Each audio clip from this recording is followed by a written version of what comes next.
নমস্কার সবাইকে। কাছে দূরে যে যেখানে আছেন সবাইকে শুভ রথযাত্রার অনেক অনেক শুভেচ্ছা ও অভিনন্দন রইল। আপনারা প্রথমে রথযাত্রার পর্ব 1 ভিডিওটা দেখেছেন, আর আজকের ভিডিওতে থাকছে রথযাত্রার পর্ব 2। 2024 সালে সৃজন বাবা কিন্তু প্রথমবার রথের দড়ি ধরেছিল এবং রথ টেনেছিল। আর এই বছর সৃজন বাবা একটু বড় হওয়ার কারণে 2025 সালে নিজে খালি পায়ে রথ টানার জন্য চলে এসেছে। আপনারা যারা 2025 সালে রথ টানতে পারেননি তাদের কাছে অনুরোধ রইল আপনারা সম্পূর্ণ ভিডিওটা দেখবেন। ভিডিওটা দেখার মাধ্যমে আপনারা সবাই রথ টানার আনন্দটা উপভোগ করতে পারবেন।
कृष्ण हरे कृष्ण कृष्ण कृष्ण हरे हरे हरे राम राम राम हरे हरे हरे कृष्ण कृष्ण हरे हरे हरे राम राम राम हरे हरे हरे कृष्ण कृष्ण कृष्ण हरे हरे हरे राम राम राम हरे हरे हरे कृष्ण कृष्ण हरे हरे हरे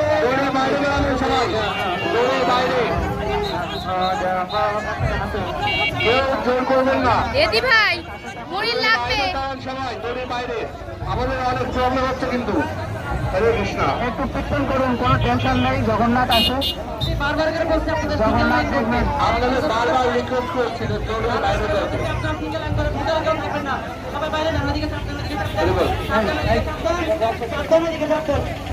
কথা বলতে না শুনলে সমস্যা হয়ে গেল।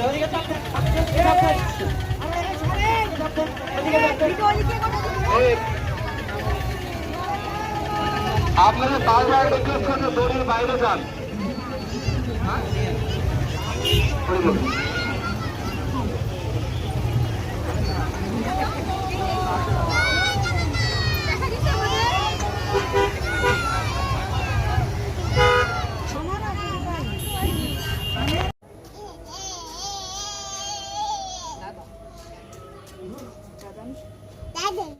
সৃজন বাবা ছোট থাকার কারণে সৃজন বাবাকে হাঁটিয়ে নিয়ে যাওয়া বা আমাদের কোলে নিয়ে যাওয়া সম্ভব হবে না বলে আমরা জগন্নাথের মাসিবাড়ি পর্যন্ত যাইনি। আমরা মাসিবাড়ি পর্যন্ত না যেয়ে জগন্নাথের রথ টেনে জগন্নাথকে প্রণাম করে বাড়ির উদ্দেশ্যে রওনা দিয়ে দিয়েছিলাম। আমাদের মূল্যবান সময় দিয়ে আমাদের সম্পূর্ণ ভিডিওটা দেখার জন্য অসংখ্য ধন্যবাদ। আপনাদের যদি সৃজন বাবার ভিডিও ভালো লেগে থাকে তাহলে যারা এখনও ইউটিউব চ্যানেলটা সাবস্ক্রাইব করেননি তারা দয়া করে ইউটিউব চ্যানেলটা সাবস্ক্রাইব করে দেবেন, তাহলে খুব তাড়াতাড়ি সৃজন বাবার এমন নতুন নতুন মিষ্টি ভিডিও দেখতে পারবেন। আমরা জগন্নাথের মাসিবাড়িতে না যেতে পারায় সৃজনের দিদুন সৃজনের জন্য জগন্নাথের মাসিবাড়ি থেকে এই পোশাক নিয়ে এসেছিল। আজকের ভিডিওটা এই পর্যন্ত। ভিডিওটা ভালো লাগলে একটা লাইক, কমেন্ট এবং শেয়ার করে দিন। সবাই ভালো থাকবেন, সুস্থ থাকবেন। নমস্কার সবাইকে।